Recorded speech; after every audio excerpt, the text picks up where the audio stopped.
बहुत बहुत स्वागत आपका कथा के इस क्रम में। और इस क्रम में सबसे अधिक महत्वपूर्ण वे 4 धाम हैं जहां की यात्रा संपन्न करके व्यक्ति मोक्ष का अधिकारी हो जाता है।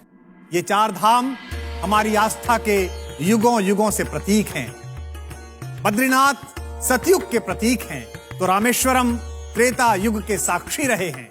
द्वारिका वह पुण्य भूमि है जिसे द्वापर के उस अखिलेश्वर को समर्पित माना जाता है और जगन्नाथ धाम हमारे कलयुग में इस धर्म का प्रतिनिधि है।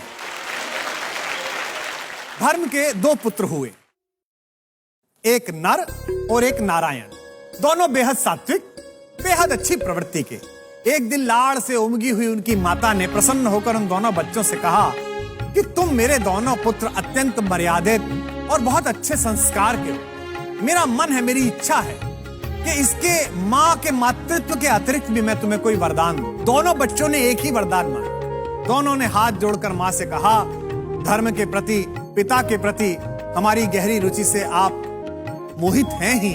माता, आप हम दोनों को तपस्वी होने का वरदान दीजिए। मां हैरान हो गई, क्योंकि जिन पुत्रों से इतना अधिक मोह था, जितना अधिक स्नेह है, जितना लाड़ है, अगर उन्हें तपस्वी होने का वरदान देती है तो वे तपस्या के लिए परिवार को, घर को छोड़कर चले जाएंगे। लेकिन वचनबद्ध माता ने अंततः पुत्रों के मोह को पीछे करके अपने वचन की पालना की और दोनों पुत्रों को परम तपस्वी, परम तेजवान होने का वरदान दिया। अपनी मां से मनचाहा वरदान प्राप्त करने के बाद नर और नारायण घर परिवार की देहरी को त्याग अपने संकल्पों को हिमालय जैसी ऊंचाई देने के लिए पर्वतों के उस प्रदेश में पहुंचे जहां उन्होंने कठिन तपस्या आरंभ कर दी। बद्रीनाथ वही पवित्र भूमि है जहां धर्म के उन यशस्वी पुत्रों ने सहस्रों वर्षों तक घोर तप किया है। जिस पर्वत पर नर ने तपस्या की वे इतिहास के शिलालेख पर नर पर्वत के नाम से अंकित हुआ, और जिस पर्वत पर नारायण ने तपस्या की उसे आज भी हम नारायण पर्वत कहकर प्रणाम करते हैं। आइए अब बढ़ते हैं दूसरे धाम की ओर, यानी कि त्रेता युग का प्रतीक, भगवान की पुण्य लीलाओं का साक्षी वह रामेश्वर तट, जहां अनाचार के विरुद्ध एक तपस्वी के युद्ध का ऐसा उद्घोष हुआ कि विश्व आज भी उस आतताई के खिलाफ भगवान की उस भूमिका को दशहरा और दिवाली के रूप में मनाता है। अपने समय के सबसे अधिक पराक्रमी, बुद्धिमान, तेजस्वी और वंश परंपरा के समस्त गुणों के साथ अभिषिक्त होने वाले अपराधी रावण का वध करने के लिए भगवान मर्यादा पुरुषोत्तम श्री राम ने इसी स्थान पर शिवलिंग की स्थापना की थी। प्रभु ने श्री राम को विजय का आशीर्वाद दिया था और भगवान शंकर इस दुनिया में सत्य के लिए संघर्ष कर रहे हर संकल्प को सहारा देने की अवधारणा तब से लेकर आज तक दोहरा रहे हैं। आइए अब प्रस्थान करते हैं द्वारिका धाम की ओर। भूमि का वो पवित्र पावन हिस्सा जहां भगवान ने अपने सहकारी रूप को प्रकट किया और उसे राजधानी बनाया।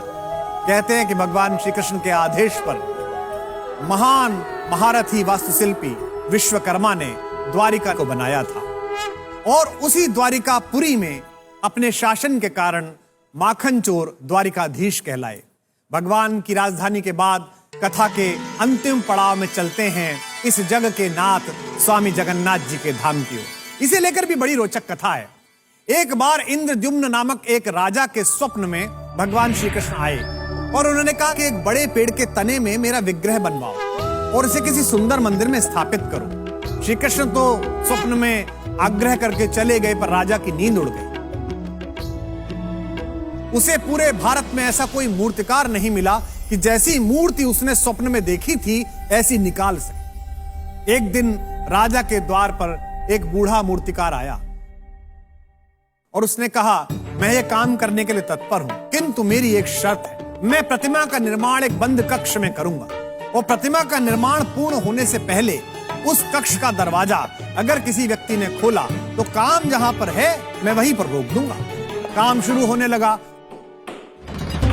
अंदर से ठक ठक की, कुदाल की, खुरेचने की, रंदे की, घिसने की आवाज आती थी। अचानक बहुत समय के काम के बाद आवाजें बंद हो गई। ठंड का समय था। राजा को उत्सुकता हुई कि आवाज क्यों बंद हो गई। कहीं बूढ़े मूर्तिकार का स्वास्थ्य खराब ना हो गया हो। कुछ समय प्रतीक्षा करके राजा ने कमरे का दरवाजा खुलवा दिया। राजा जैसे ही अंदर पहुंचे तो अजीब चमत्कार था। मूर्तिकार गायब था और मूर्तियों के अधूरे बने हुए टुकड़े पड़े हुए थे। वे मूर्तिकार कोई और नहीं, स्वयं कला के सर्जना के देवता भगवान विश्वकर्मा थे। उस कमरे में 3 बड़ी मनहर मूर्ति, जिनमें थोड़ा सा काम बचा हुआ था। राजा ने उस प्रतिमा को उसी कमी के साथ उसी स्थिति में स्वीकार किया और मंदिर में स्थापित किया। तब से भगवान श्री जगन्नाथ अपने बड़े भाई बलदाऊ बलराम और अपनी लाडली बहन सुभद्रा जी के साथ वहां विराजमान हैं और लाखों लाख भक्त वहां आकर भगवान के परिवार का आशीर्वाद लेते हैं। भारतीय संस्कृति में आस्था के इन पूज्य 4 केंद्रों की कथा हमें बहुत कुछ सीख देती है। जैसे पहली कथा बद्रीनाथ नर और नारायण के सम्मिलित पुरुषार्थ के बारे में बताती है। धर्म की कीर्ति केवल नारायण के सहारे संभव नहीं है। जब तक नर उद्यम नहीं करेगा, नारायण भी कृपा नहीं करेगा। इस सृष्टि के समस्त शुभ संकल्प नारायण और नर के संयुक्त प्रयास से ही संभव है। इसका दूसरा उदाहरण, कथा के दूसरे भाग का सार क्या है? जगन्नाथ धाम की कथा यह बताती है कि जब तक संभव हो, सत्ता को किसी भी शिल्पकार पर अपनी शर्तें थोपने की बजाय उसकी शर्तों को स्वीकार कर लेना चाहिए। जब जब हस्तक्षेप हुआ, कला की प्रतिमाएं अधूरी रह गई। इसलिए हर सुंदर निर्माण की आशा रखने वाले राजाओं के लिए, हर बेहतर रचना की उम्मीद करने वाले समाज के लिए यह अनिवार्य है कि वे कला के साधकों पर अपनी शर्तें थोपने के बजाय पूरे सम्मान के साथ उन्हें उन्मुक्त वातावरण दे, ताकि उनकी कलाएं भी भगवान की तरह पूरे विश्व में आदर पाएं और युग युगांतर तक बची रहें। धामों के साथ परिचित होने पर एक और आवश्यक संदेश समझ में आता है। ऐसी मान्यता है कि सतयुग में धर्म के 4 पैर थे, त्रेता में 3 पैर हो गए, द्वापर में 2 बचे, यानी कि धर्म की संकल्पना क्रमशः डगमगाती गई। धर्म के प्रति लोगों में रुचि कम होती गई। कलयुग में तो धर्म केवल एक पांव पर टिका है, किंतु अगर ये पांव भी मजबूत है, ये पांव भी अगर भक्ति का है, तो फिर तुलसी बाबा का कहा सिद्ध हो जाता है, कलयुग केवल नाम आधार। आप नाम लीजिए और आपका काम होता है।